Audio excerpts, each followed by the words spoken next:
Kalau ada monitor yang memegang gelar perusak harga, kayaknya ini salah satunya sih.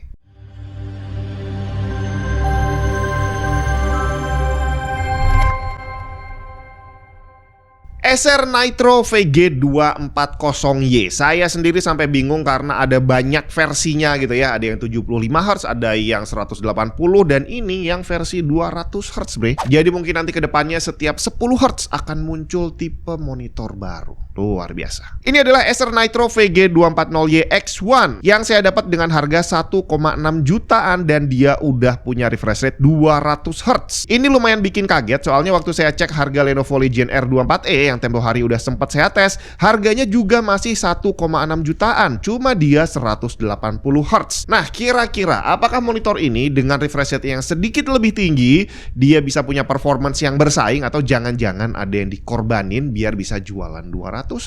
Acer Nitro VG240Y X1 dari desain sudah terlihat ada yang dikorbanin. Dia hanya bisa tilt dibandingin Lenovo Legion R24E yang udah full ergonomis. Semoga aja nggak ada hal lainnya yang dikurangi lagi ya. Build quality-nya not bad sih ya. Solid dari layarnya sampai stand-nya yang sudah dilengkapi slot untuk cable management. Kakinya menggunakan desain M bukan V lagi yang membuatnya terkesan gahar. Bezelnya tipis di ketiga sisi dengan kontrol OSD menggunakan kombinasi joystick dan tombol yang ada di bagian kanan layar. Overall tidak ada masalah dengan desain dan build quality-nya. Connectivity kita dikasih 2 port HDMI 2.0 dan 1 DisplayPort 1.2. Audio jack 3,5 mm dan monitor ini juga sudah dilengkapi dengan speaker kecil 2 watt. Tentu saja bukan untuk dengerin high quality audio karena memang suaranya seadanya. Dia bisa menampilkan suara vokal cukup jelas walaupun nggak terlalu kencang. Jadi semisal butuh untuk online meeting dan kebetulan nggak ada speaker atau headset, udah langsung bisa.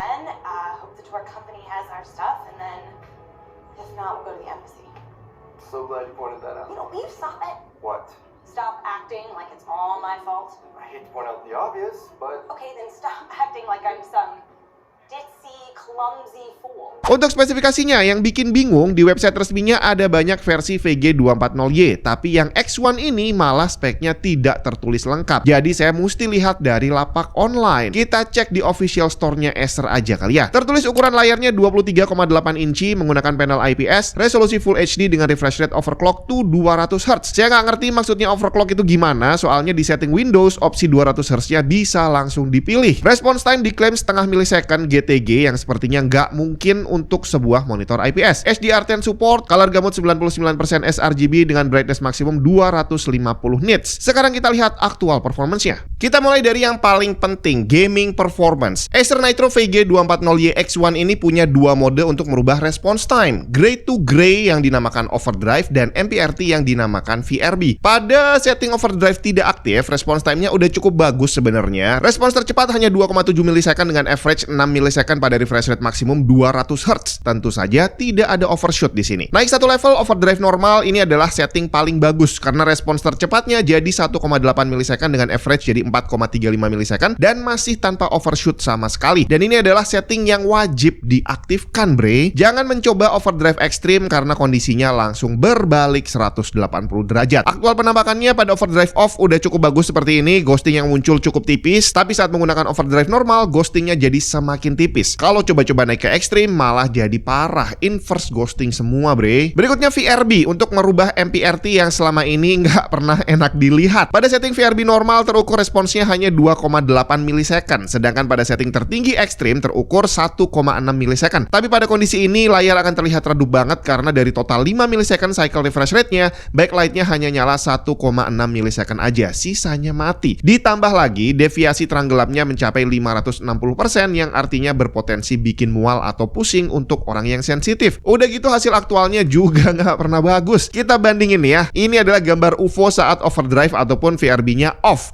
Sekarang bandingin dengan gambar UFO saat VRB-nya normal dan yang satu lagi VRB ekstrim. Bayangannya malah bergaris-garis dan ngelihat gambarnya aja udah bikin saya pusing. Jadi setting response time terbaik adalah overdrive normal tanpa VRB. Flicker pada monitor ini dalam kondisi normal udah cukup rendah dan sangat nyaman digunakan. Kalau diukur average-nya hanya sekitar 5%, di mana sesekali memang bisa mencapai peak 7,8%, tapi masih relatif aman dan tidak berpotensi bikin pusing. Sekarang untuk warna, monitor ini punya mode sRGB yang bisa di-on-off-kan di semua preset. Saya lakukan pengukuran pada mode default dengan dan tanpa sRGB. Default tanpa sRGB tercatat brightness diatur dari pabriknya hanya 96 nits dengan black level 0,08 yang menghasilkan kontras 1193:1. Udah bagus banget sebenarnya. Cuma sayangnya akurasi warnanya kurang bagus, white balance-nya walaupun mendekati natural tapi masih mepet 6700 Kelvin dengan gamma yang juga tidak terlalu rapi. Mengaktifkan sRGB pada setting default pabrik ini juga ternyata tidak terlalu membantu. Brightness bawaannya malah dibikin terlalu redup di 67 nits. Ini udah nggak sesuai dengan standar. Tapi hebatnya black levelnya ikutan turun ke 0,05 yang menghasilkan kontras lebih dari 1200:1.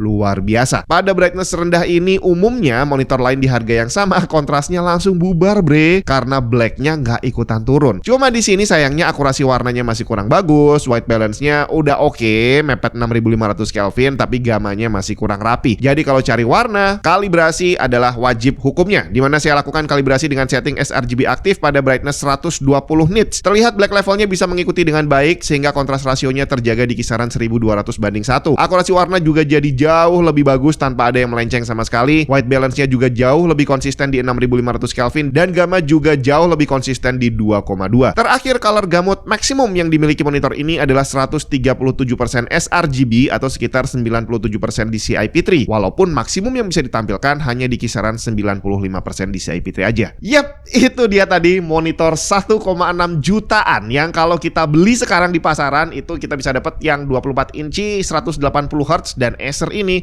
bisa ngeluarin 200 Hz yang ternyata bukan hanya refresh rate-nya yang sedikit lebih tinggi dibandingin yang lain, tapi secara performance kita lihat nih perbandingannya. Untuk response time, Acer Nitro VG240Y X1 ini mencatat angka terbaik di antara monitor lainnya di harga yang sama. Average response-nya adalah yang tercepat dan fastest response-nya hanya bisa disaingi oleh Philips Evnia 25 M2N3200. Tapi catatan besar, yang lainnya refresh rate-nya cuma 180 Hz sedangkan monitor ini 200 Hz. Maksimum SDR brightness pada monitor ini juga tercatat paling tinggi di 328 nits. Walaupun mungkin dalam pemakaian normal kita hampir nggak pernah kali ya pakai brightness setinggi ini, tapi secara teori semakin tinggi brightness-nya usianya bisa lebih panjang karena jaraknya dia bisa meredup sampai mati semakin jauh. Tuh dia. Jadi bukan hanya refresh rate-nya yang sedikit lebih tinggi, tapi aktual performance-nya juga sedikit di atas yang lainnya di harga yang sama. Jadi tinggal kita tunggu aja bahwa di range harga 1,6 jutaan 200 Hz bakal jadi standar baru. Tapi sementara belum terjadi, dinikmati aja monitor perusak harga yang satu ini.